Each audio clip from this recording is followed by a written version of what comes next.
ನಮಸ್ಕಾರ ವೀಕ್ಷಕರೇ, ಗೃಹಲಕ್ಷ್ಮಿ ಯೋಜನೆಯ ಅಪ್ಡೇಟ್ಗೆ ನಿಮಗೆ ಸ್ವಾಗತ ಸುಸ್ವಾಗತ. ಸಾಕಷ್ಟು ಜನ ಗೃಹಲಕ್ಷ್ಮಿ ಯೋಜನೆಯ 6ನೇ ಕಂತಿನ ಹಣ ಯಾವಾಗ ಬರುತ್ತೆ ಮತ್ತೆ ಗೃಹಲಕ್ಷ್ಮಿ ಯೋಜನೆಯ 5ನೇ ಕಂತಿನ ಹಣ ಬಂದ್ಬಿಟ್ಟು ಒಂದು 50% ಮಹಿಳೆಯರಿಗೆ ಬಂದಿಲ್ಲ, ಅವರ ಕತೆ ಏನು ಅಂತ ಸಾಕಷ್ಟು ಜನ ಕೇಳ್ತಿದ್ರು.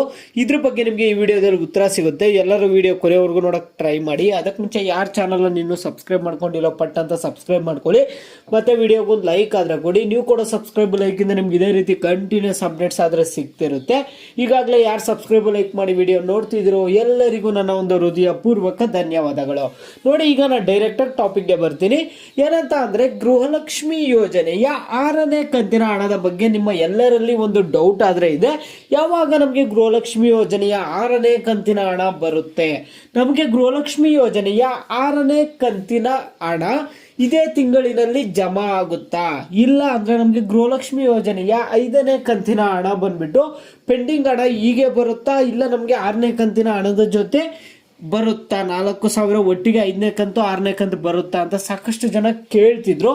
ನೋಡಿ, ಇದರಲ್ಲಿ ನಿಮ್ಮ ಒಂದು ಪ್ರಶ್ನೆಗಳಿಗೆ ಉತ್ತರ ಕೊಡೋದಾದ್ರೆ, ಗೃಹಲಕ್ಷ್ಮಿ ಯೋಜನೆಯ 5ನೇ ಕಂತಿನ ಹಣ ಬಂದ್ಬಿಟ್ಟು 50% ಮಹಿಳೆಯರಿಗೆ ಜಮಾ ಆಗಿದೆ. ಇನ್ನು 50% ಮಹಿಳೆಯರಿಗೆ ಹಣ ಆದ್ರೆ ದಿನನಿತ್ಯ ಜಮಾ ಆಗ್ತಾನೆ ಇದೆ. ಓಕೆನಾ? ನಿನ್ನೆನೂ ಕೆಲವರಿಗೆ ಜಮಾ ಆಯ್ತು, ಕಾಮೆಂಟ್ಸ್ ಬರ್ತಾನೆ ಇತ್ತು, ಇವತ್ತು ಜಮಾ ಆಗಿದೆ. ಈ ರೀತಿಯಾಗಿ 5ನೇ ಕಂತಿನ ಹಣ ಕೆಲವರಿಗೆ ಈ ಜಮಾ ಆಗ್ತಾನೆ ಇದೆ. ಈಗ 5% 10% ಮಹಿಳೆಯರಿಗೆ ಹಣ ಆದ್ರೆ ಜಮಾ ಆಗ್ತಿದೆ. ಇದ್ರ ಬಗ್ಗೆ ನೀವು ತಲೆ ಕೆಡಿಸ್ಕೊಳ್ಳುವಂತ ಅವಶ್ಯಕತೆ ಆದ್ರೆ ಇಲ್ಲ. ಈಗ ನೀವು ಗೃಹಲಕ್ಷ್ಮಿ ಯೋಜನೆಯ 6ನೇ ಕಂತಿನ ಹಣ ಯಾವಾಗ ಬರುತ್ತೆ ಅಂತ ನೀವೆಲ್ಲರೂ ಈಗ ಪ್ರಶ್ನೆ ಆದ್ರೆ ಕೇಳ್ಬೋದು. ಈಗ ಗೃಹಲಕ್ಷ್ಮಿ ಯೋಜನೆಯ 6ನೇ ಕಂತಿನ ಹಣ ಅಂದರೆ ಜನವರಿ ತಿಂಗಳಿನ ಹಣ ನಿಮ್ಗೆ ಯಾವಾಗ ಬರುತ್ತೆ ಅಂತ ನೀವು ಕೇಳೋದಾದ್ರೆ, ನಿಮಗೆ ಇದೇ ತಿಂಗಳಿನಲ್ಲಂತೂ ಹಣ ಆದ್ರೆ ಬರಲ್ಲ. ಈಗ ಮೊದಲೇ ಹೇಳ್ಬಿಡ್ತಿದ್ದೀನಿ ನೋಡಿ, ನಿಮ್ಗೆ ಇದೇ ತಿಂಗಳಿನಲ್ಲಿ ಹಣ ಬರಲ್ಲ. ನೀವು ಕೇಳ್ಬೋದು, ಯಾಕೆ ಬರಲ್ಲ? ಇದು ಜನವರಿ ತಿಂಗಳಿನ ಹಣ ಅಲ್ಲ, ಯಾಕೆ ನಮಗೆ ಕೊಡಲ್ಲ ಅಂತ ನೀವು ಕೇಳೋದಾದ್ರೆ, ಈಗ ನೋಡಿ ಏನಾಗುತ್ತಂದ್ರೆ, ಡಿಸೆಂಬರ್ ತಿಂಗಳಿನ ಹಣ ಜನವರಿಯಲ್ಲಿ ಜಮಾ ಮಾಡ್ತಾರೆ. ಓಕೆನಾ? ಜನವರಿ ತಿಂಗಳಿನ ಹಣ ಫೆಬ್ರವರಿಯಲ್ಲಿ ಜಮಾ ಮಾಡ್ತಾರೆ. ಫೆಬ್ರವರಿ ತಿಂಗಳಿನ ಹಣ ಮಾರ್ಚ್ನಲ್ಲಿ ಜಮಾ ಮಾಡ್ತಾರೆ. ಈ ರೀತಿಯಾಗಿ ಒಂದೊಂದು ತಿಂಗಳು ಲೇಟಾಗಿ ಜಮಾ ಮಾಡ್ತಾರೆ. ಮತ್ತೆ ನಿಮಗೆ ಇನ್ನೊಂದು ವಿಷಯ ಏನಾಯ್ತು ಅಂದ್ರೆ, ಗೃಹಲಕ್ಷ್ಮಿ ಯೋಜನೆಯ 4ನೇ ಕಂತು 5ನೇ ಕಂತು ಎರಡೂ ಕಂತಿನ ಹಣ ಇದೇ ಜನವರಿಯಲ್ಲಿ ನಿಮಗೆ ಜಮಾ ಆಗಿದ್ದು.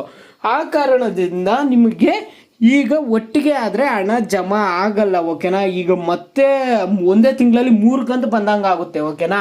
ಅದೇ ರೀತಿಯಾಗಿ ನಿಮ್ಗೆ ಹಣ ಆದರೆ ಜಮಾ ಆಗೋದು ಫೆಬ್ರವರಿಯಲ್ಲಿ. ನೀವು ಫೆಬ್ರವರಿಯಲ್ಲಿ ಯಾವ ಡೇಟಿಗೆ ಜಮಾ ಆಗುತ್ತೆ ಅಂತ ಕೇಳ್ಬೋದು. ಫೆಬ್ರವರಿ 1ನೇ ತಾರೀಕಿಂದ ಹಿಡಿದು ಈಗ ಮಂತ್ ಎಂಡು ಟೋಟಲ್ ಆಗಿ 10ನೇ ತಾರೀಕಾದ್ರೂ ಬರ್ಬೋದು, 20ನೇ ತಾರೀಕಾದ್ರೂ ಬರ್ಬೋದು. ಈ ಒಳಗಡೆ ಮಂತ್ ಎಂಡ್ ಒಳಗಡೆ ನಿಮಗೆ ಹಣ ಆದರೆ ಜಮಾ ಆಗುತ್ತೆ. ಓಕೆನಾ? ಈಗ ಪೆಂಡಿಂಗ್ ಹಣ ಯಾವಾಗ ಬರುತ್ತೆ ಅಂತ ಕೇಳೋದಾದ್ರೆ, ನಿಮ್ಮ ಎಲ್ಲ ಪೆಂಡಿಂಗ್ ಹಣಗಳು ಜನವರಿ 31ನೇ ತಾರೀಕು ಒಳಗಡೆ ಜಮಾ ಆಗುತ್ತೆ. ಇದು ಸದ್ಯಕ್ಕಿರುವಂತಹ ಮಾಹಿತಿ. ನಿಮ್ಗೆ ಬೇರೆ ಏನೇ ಡೌಟ್ಸ್ ಇರಲಿ ವಿಡಿಯೋಗೆ ಲೈಕ್ ಮಾಡ್ಬಿಟ್ಟು ಕಾಮೆಂಟ್ ಮುಖಾಂತರ ತಿಳಿಸಿ. ಯಾವ ಟಾಪಿಕ್ಸ್ ಬಗ್ಗೆ ಕಾಮೆಂಟ್ಸ್ ಇರುತ್ತೋ ಅದ್ರ ಬಗ್ಗೆ ನೆಕ್ಸ್ಟ್ ವಿಡಿಯೋ ಆದರೆ ಬರುತ್ತೆ.